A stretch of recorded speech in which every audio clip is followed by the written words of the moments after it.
This is the pinnacle of humanity's beacon technology, the gravity frame mech. Standing nearly 3 meters tall, its sheer presence is almost suffocating. Its right arm wields dual Gatling guns, capable of shredding anything in its path in an instant. With just a single mech, it can unleash the firepower of an entire company. But the enemy I'm facing right now is even more terrifying. First, there's the Awakened from Dragonbone Village, Guayan. I fix my eyes on the shotgun in his hands. That's no ordinary weapon. 7 rounds, each one custom made with high-yield explosives. Even a gravity frame mech would struggle to take that head on.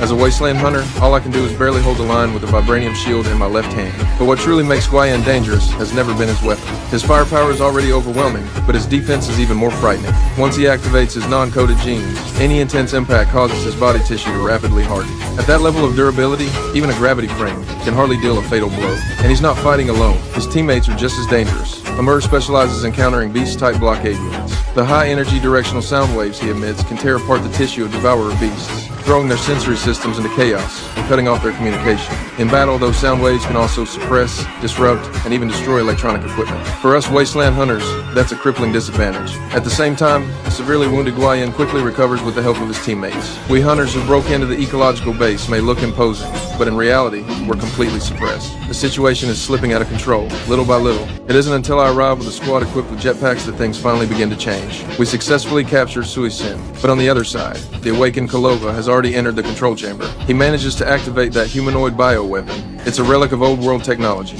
but its defense, strength, and speed are all terrifyingly powerful. The current leader of the hunters, 4068, is knocked straight into a cage after a single mistake. The moment the hatch slams shut, the place turns into a fight to the death arena.